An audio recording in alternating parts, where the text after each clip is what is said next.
විභාග ප්‍රශ්න පත්‍රයක් කිව්වම අපිට හිතෙන්නේ ඒක ලොකු බාධකයක් වගේ නේද? නමුත් අපි පොට්ටක් වෙනස් විදිහට හිතමු. මේක නිකම් ප්‍රශ්න ටිකක් නෙවෙයි. විද්‍යාව විෂය හරියටම තේරුම් ගන්න පාර පෙන්වන නියම මෙවලමක්. බලමු දෙක කරන්නේ කොහොමද කියලා? හරි. එහෙනම් වැඩේ පටන් ගමු. අපි මුලින්ම කිමිදෙන්නේ ජීව විද්‍යාවට. ඒ කියන්නේ අපි වටේ ඉන්න ජීවීන්ගේ ඒ වටේම අපේ ඇඟ ඇතුලේ තියෙන පද්ධති ගැන කතා කරන කොටසට. බලමු මේ ජීවයේ සැලැස්ම ගැන මොනවද අහලා තියෙන්නේ කියලා. මෙන්න බලන්න මේ ප්‍රශ්නේ. ආහාර ජීර්ණ පද්ධතිය රූපයක් දීලා කොටස් ටිකක් ලකුණු කරලා තියෙනවා.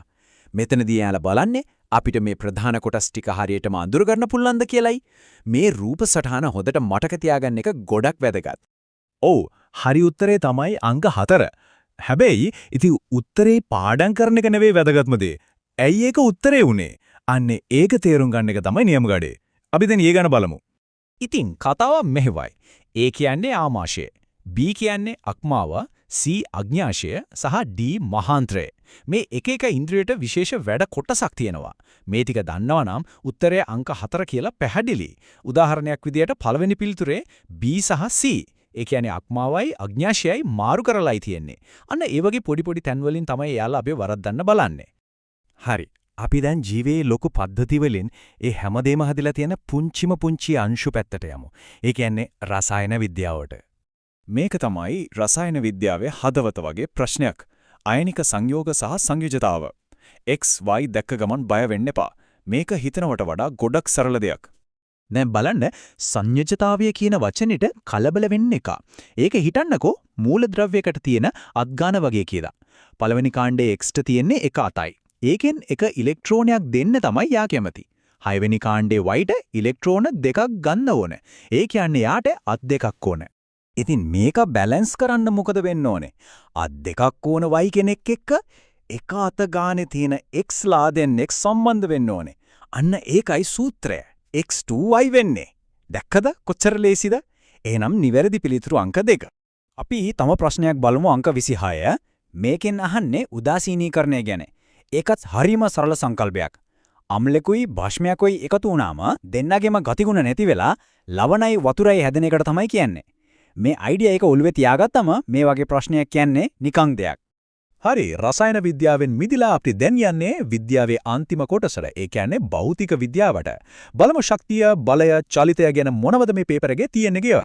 භෞතික විද්‍යාව කිව්වම සමහරුන්ට මතක් වෙන්නේ ගණන්. හැබැයි බලන්න මේ ප්‍රශ්නේ දිහා. මේක හරිම සරල අපේ ප්‍රැක්ටිකල් ලයිෆ් එකටත් සම්බන්ධ ගණක්. අපි මේක ස්ටෙප් බයි ස්ටෙප් හදමු. බලන්නකො මේකේ තියෙන සරලකම. මුලින්ම සූත්‍රය මතක තියාගන්න ඕනේ. ශක්තිය කියන්නේ ක්ෂමතාව කාලෙන් ගුණ කරාම එන එක. ඊට පස්සේ දීලා තියෙන අගෙන් ආදේශ කරනවා 1000 දෙකෙන් ගුණ කරනවා. එතකොට 2000යි. හැබැයි උත්තර තියෙන්නේ කිලෝවොට් පැය වලින්. ඉතින් අපි ඒක 1000න් බෙදනවා. එතකොට උත්තරේ 2 කිලෝවොට් hour. නිවැරදි පිළිතුරු 2. ගණන් වගේම භෞතික විද්‍යාවේ තවත් වැදගත් දෙයක් තමයි ප්‍රස්ථාරය. මේ ප්‍රශ්නෙන් අපේ ඒ හැකියාව තමයි මනින්නේ. මෙතන තියෙන මාස්ටර් කී එක තමයි නියත ශීඝ්‍රතාවයකින් කියන වචන ටික. මේක හොඳට මතක තියාගන්න.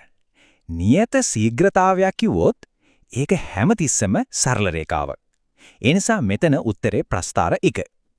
අනිත් වක්‍ර රේඛාවෙන් පෙන්නන්නේ වේගය වෙනස් වෙනවා කියන එක. ඉතින් සරල රේඛාව සමානයි නියත ශීඝ්‍රතාවය. හරිම ලේසි. හොඳයි. අපි දැන් හොඳට කරුණු ඉගෙන ගත්තා. පොඩක් වේගවත් වටයකට යමුද? මේක රැපිඩ් ෆයර් රවුන්ඩ් එකක්. ප්‍රශ්නේ දැක්ක ගමන් උත්තරේ මොකක්ද කියලා හිතන්න බලන්න. හරි, මේක බලමු. සෝඩියම් ඒ කියන්නේ Na සහ සිලිකන් ඒ කියන්නේ Si. මේ දෙන්නම ඉන්නේ ආවර්තිතා වගුවේ 3 වෙනි පේලිය. ඒ කියන්නේ 3 වෙනි ආවර්තය. ඒත් යාලගේ කාණ්ඩ වෙනස්.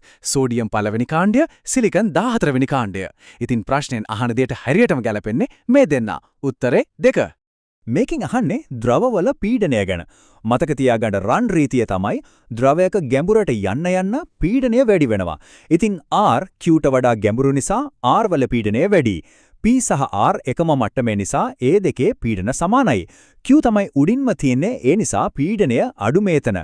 එයාලා අහන්නේ අවරෝහණ අනුපිළිවෙල. ඒ කියන්නේ වැඩි මේකේ ඉඳන් අඩු මේකට. ඒ අනුව පිළිවෙල වෙන්නේ P R Q. නිවැරදි පිළිතුර 3. ශබ්දයක තීව්‍රතාවය ඒ කියන්නේ සද්දේ කොච්චර හයියෙන් ඇහෙනවද කියන එක කෙලින්ම රඳාපවතින්නේ ඒකේ විස්තරය මත. ඒ නිසා මෙතන නිවැරදි ප්‍රකාශය තමයි අංක 2. අන්න ඒක මතක තියාගන්න. විභාගයක් කියන්නේ උත්තර ලියන්නේ එකම නෙවෙයි.